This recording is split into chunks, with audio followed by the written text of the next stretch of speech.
की चाउमीन। गांव में चाउमीन का चलन अभी अच्छे से नहीं आया था, लेकिन सुरेश शहर से चाउमीन बनाना सीखकर गांव में ठेला लगाता है।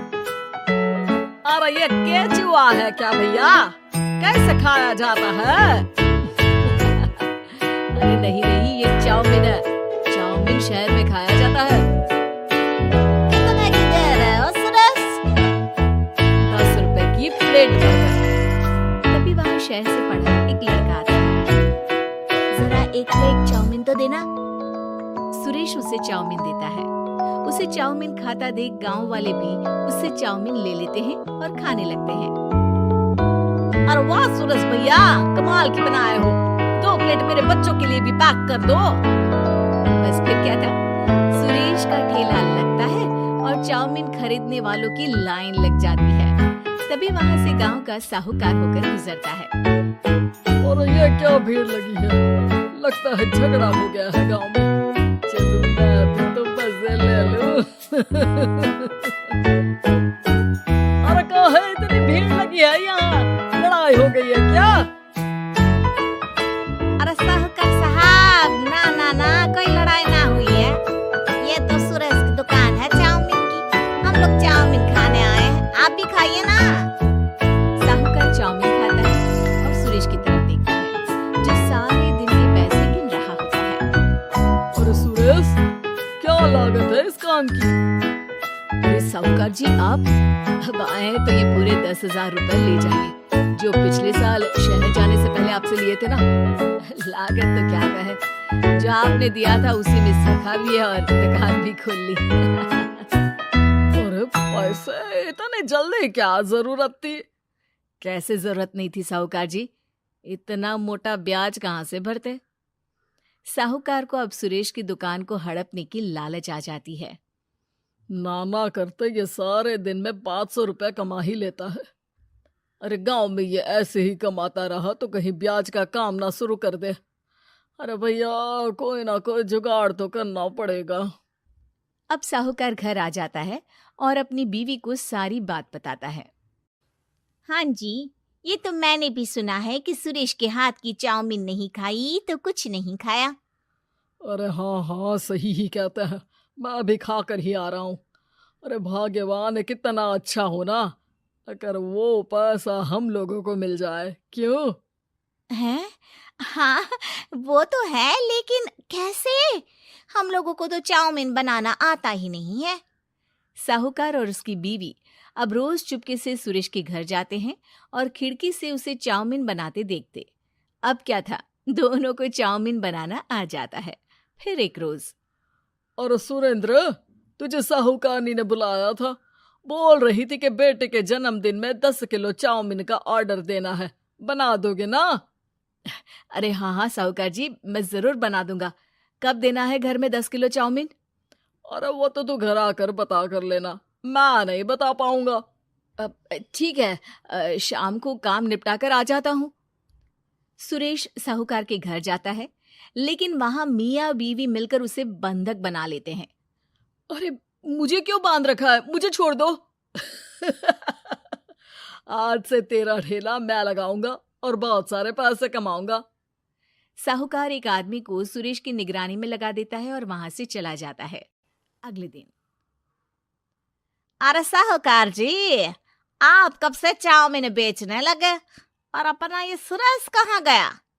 अरे वो तो शहर गया है, उसका कोई काम निकल आया था। बोल रहा था कि जब तक वो ना आए तब तक मैं ही उसके ठेले का काम कर दूं।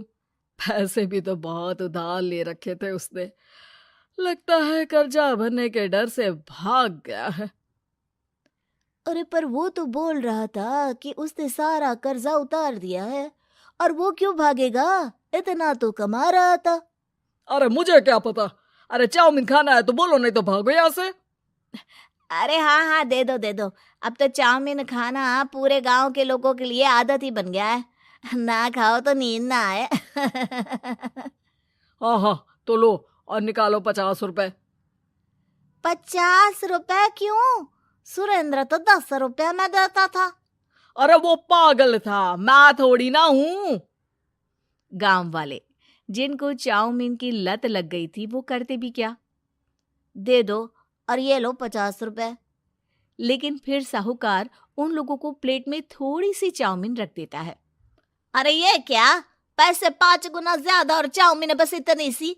अरे साहूकार साहब, भगवान से तो डरो। बस फिर क्या था, साहूकार की मन मर्जी चलने लग जाती है और गांव वाले करते भी क्या।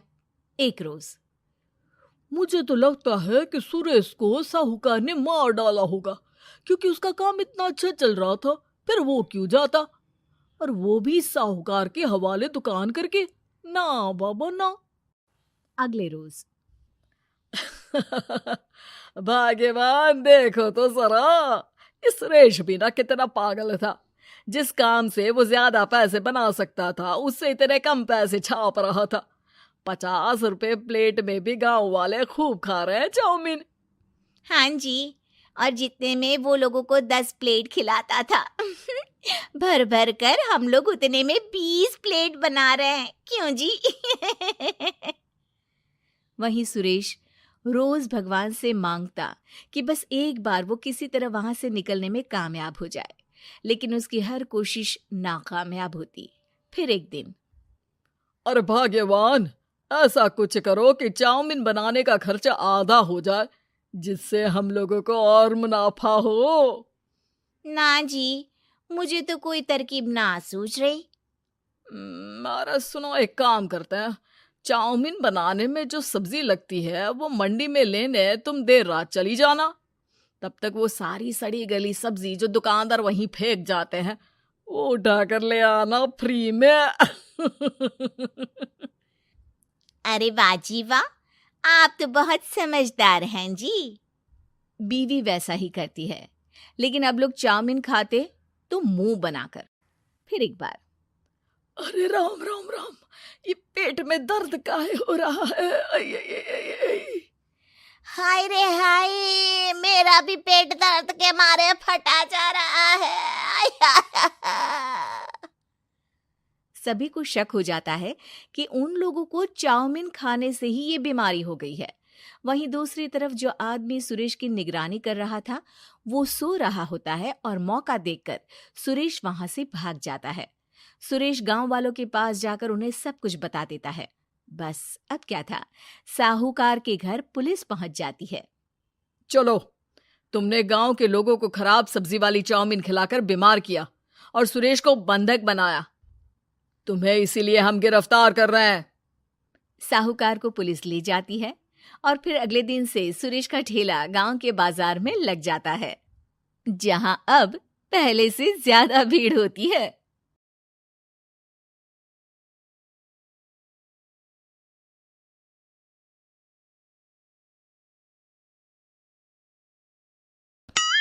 बेटी, एक बार चल के लड़के को देख तो लो। मेरा दावा है कि लड़का तुम्हें बहुत पसंद आएगा। बाला बहुत अच्छा लड़का है। हाँ हाँ बेटी, हम लोग तुम्हारे दुश्मन तो नहीं है। किसी अच्छे लड़के से ही तुम्हारी शादी करवाएंगे ना। आखिर तू हमारी इकलौती बेटी है। अच्छा ठीक है माँ, अब ज्यादा भावुकतापूर्ण शब्दों का इस्तेमाल ना करो। मैं चलने के लिए तैयार हूँ। चलो फिर, बिना देर के हम सब चलते हैं। सभी बाला के घर पहुंचते हैं।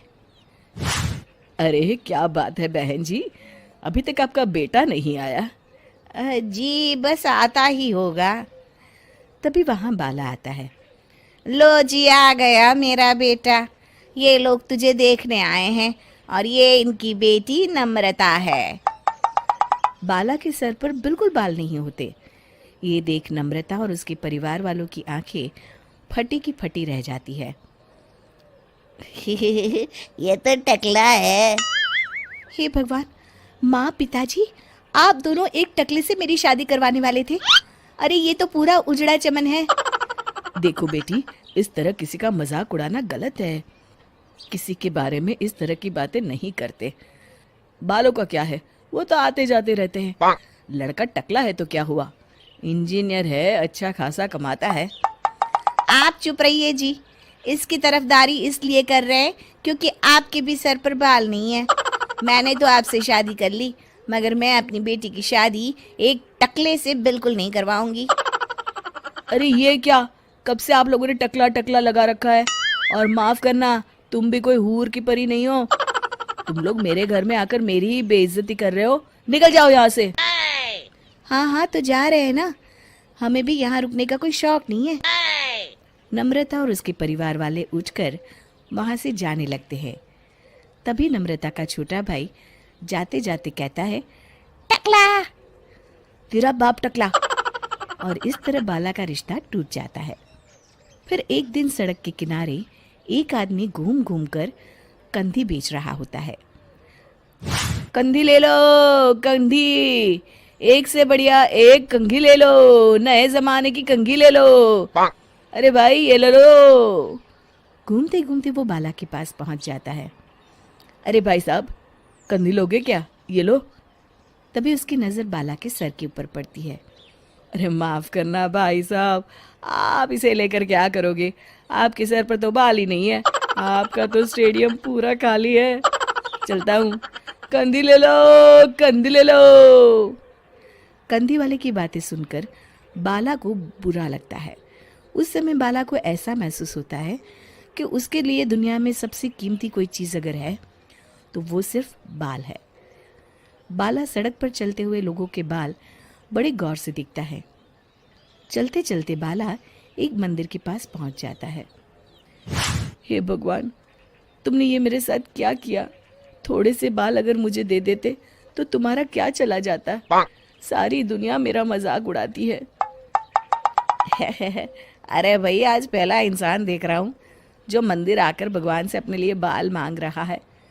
बेटा, भगवान ने तुम्हें सब कुछ तो दिया है, अच्छी सेहत है, अच्छी नौकरी है, लगता है तुम्हारी तबीयत ठीक नहीं है। घर जाओ, सब ठीक हो जाएगा।